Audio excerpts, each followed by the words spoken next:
Hands in the air, Aaron Hernandez, as if he's feeling no pain less than an hour and a half before Odin Lloyd's murder. A few days later, his hands would be down in ink for police booking prints. Right palm of Mr. Hernandez. Jurors also got a view of the bar tab that may have fueled Hernandez's gas station dance. $99 on 11 shots of Hennessy cognac. $112 more on a list of other drinks this gang downed. And the bar manager here at Providence's South Street Cafe testified Hernandez, who was then a Patriots star tight end, was smoking marijuana outside the restaurant. This your boy Glover, first name Glover, not the last name Glover, so don't get it twisted. And this is Access Unknown. Now, please like, comment, and subscribe because that will really help me grow. So let's grow together. Now, let's get to it.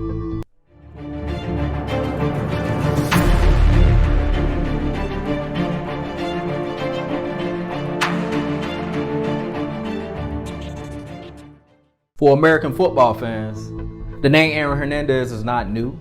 Aaron quickly went from a promising football star to a convicted criminal who later took his life in prison just days after he was acquitted of the murder of two other gentlemen. A docuseries by Netflix was released in 2020 which traces his rise and shocking fall from the top, and it's definitely a worthy watch.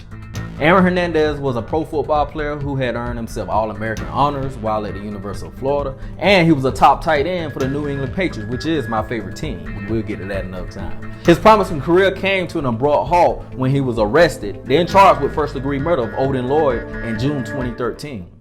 In May of 2014, Aaron was indicted in connection with other murders during a drive-by shooting the year before in 2012. In April of 2015, he was found guilty of first-degree murder of semi-pro footballer Odin Lloyd. And also on April 19, 2017, and a few days after he was acquitted of the drive-by shootings, Hernandez took his own life in his jail cell. After his death, a judge erased Hernandez's murder conviction, which was in line with a Massachusetts case law.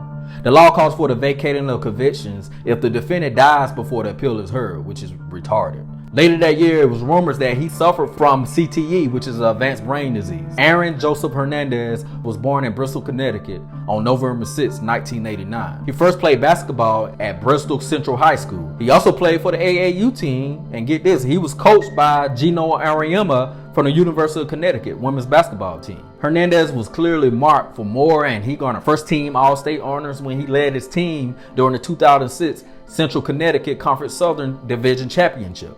During his senior year, his father passed away after developing complications after hernia surgery. But this did not stop Hernandez, and while at the University of Florida, he became the top tight end. The young Aaron packed a 6'2" frame and he weighed 645 pounds, and he made a great blocker with speed of a wide receiver. In 2008, Aaron and the Florida Gators won a national championship. Hernandez was an honorable mention for All-American that year. In 2009, he was also named All-Consensus All-American. And with those 111 catches in those 3 seasons, he made a school record for tight ends for the University of Florida. It was no secret that Hernandez was very talented, but NFL teams were cautious about drafting him because he admitted to failing a drug test. Most of the teams harbored private reservations about Aaron's association with gangs from his home neighborhood. In the 2010 NFL draft, he went to the 4th round and he was drafted by the New England Patriots anyway. Hernandez was the youngest in the NFL at the beginning of the 2010 season, and he quickly proved his worth and set a rookie team record for tight ends with a whopping 45 catches. This helped the Patriots in notching an amazing 14-2 record while headed to the AFC Championship. Unfortunately, they did not win the Super Bowl.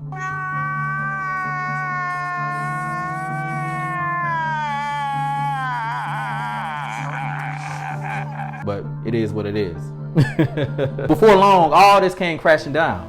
On June 17, 2013, a gruesome murder was reported as semi-pro football player Odin Lloyd was found dead in an industrial park. This park was just 1 mile from Hernandez's $1 million home in North Attleboro. Police jumped into action and traced the evidence found to Aaron Hernandez, who made things worse by trying to destroy the evidence. He destroyed his mobile phone and all the surveillance footage captured in his own. Like that wasn't going to be suspicious. Odin Lloyd at the time was in a relationship with Shania Jenkins, who was the sister of Aaron's fiance, Shayana Jenkins. Crazy, right?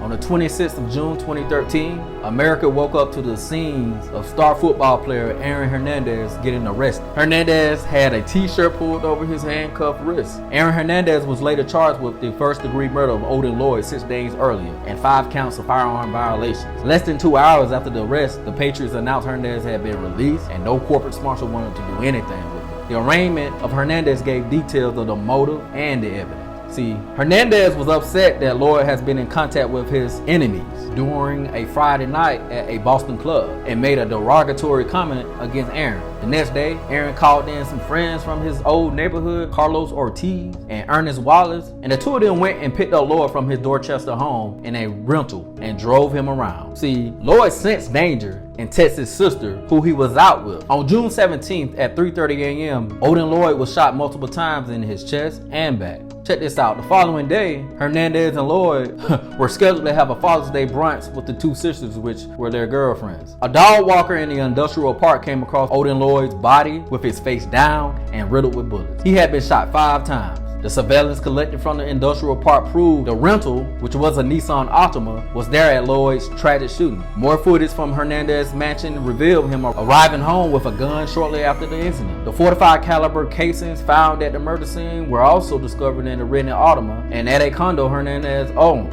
As investigations went on, a possible motive for Lloyd's murder came up. The detectives were checking out one of Aaron's childhood friends and a former high school classmate, Dennis Sansucci. See, Dennis was very close to Hernandez all through his college and NFL career. Dennis was not a suspect, but in the days after Hernandez told his brother he was a suspect in Odin's murder, Hernandez moved huge amounts of cash into his friend's account. There was also a reason for law enforcement to suspect that Dennis and Hernandez's friendship was an intimate one. Right.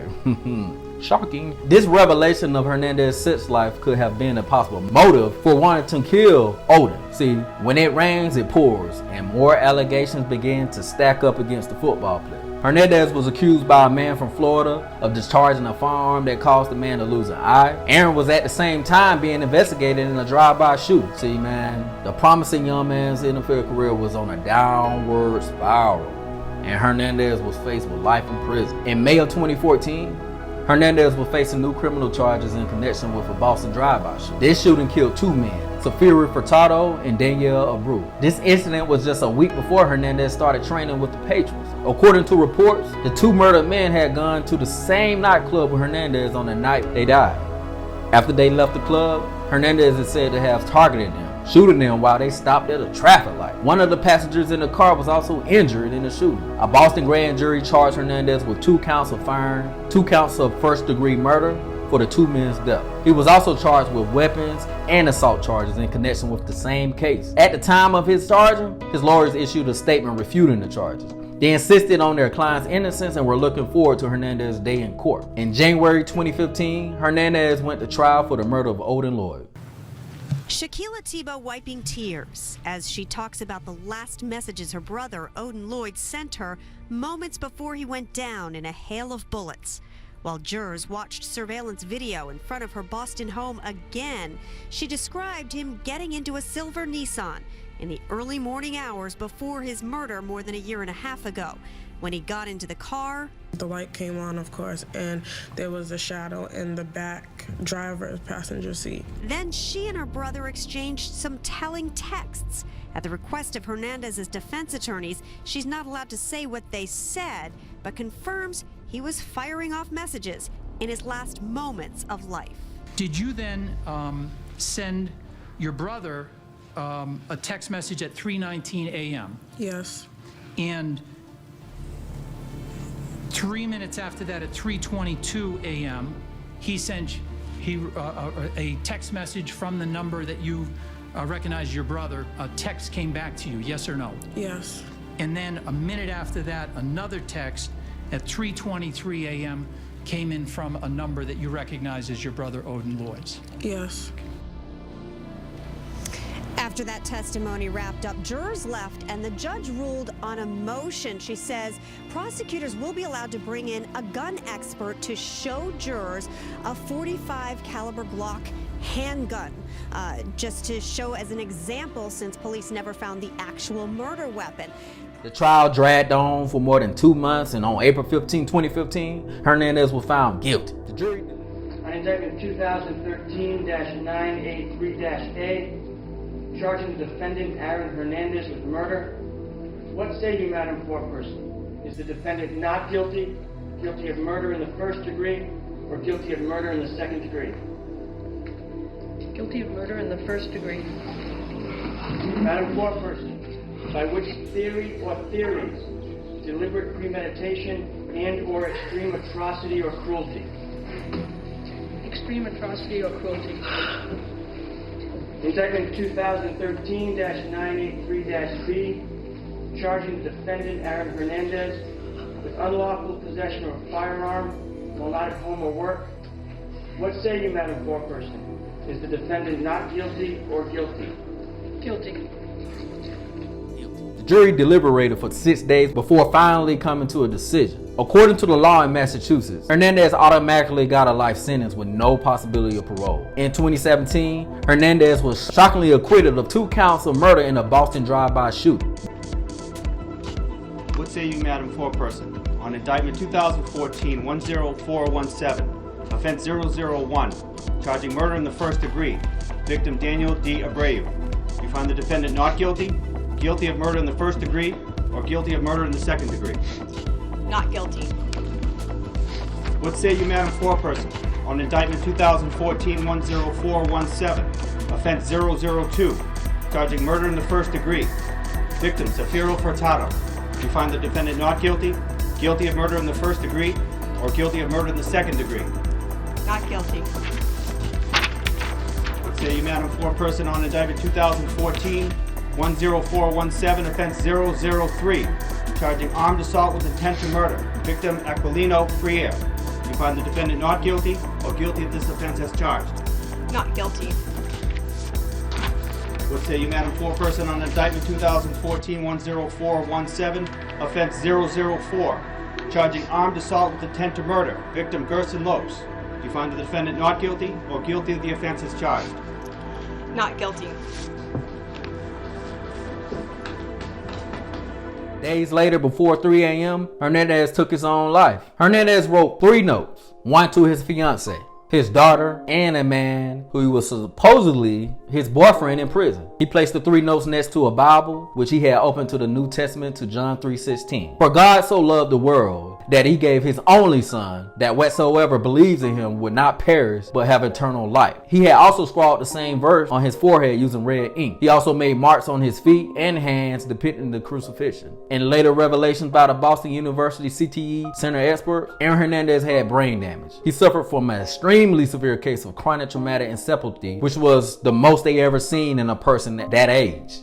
The disease and damage are also the cause of judgment and cognitive impairment. CTE commonly found in athletes such as football players or any other sport that's high impact. CTE is marked with mood swings, aggression control issues, different degrees of dementia, and judgment lapses. The story of Hernandez also caught the attention of the famous and best-selling novelist James Patterson. In January 2018, Patterson published a book, All American Murder: The Rise and Fall of Aaron Hernandez, the superstar whose life ended on Murderer's Row. The January 2020 Netflix docuseries Killer Inside: The Mind of Aaron Hernandez attempts to unravel the mystery behind the football player and trace his thought process from the start to finish. The life story of Hernandez was a tragic one, and he went with the truth of the murders to his grave. Now, Aaron Hernandez did was wrong, man. And he was crazy to throw away his career. Odin Lloyd seemed like a cool cat, man, and he did not deserve the way he went out in the world, man. Thank you all for watching, and as I stated previously, please like, comment, and subscribe. If you have any tips to make the channel better, please leave them in the comments down below, and I'll see you next time. Again, this is Glover, first name Glover, not the last name Glover. Don't get it twisted.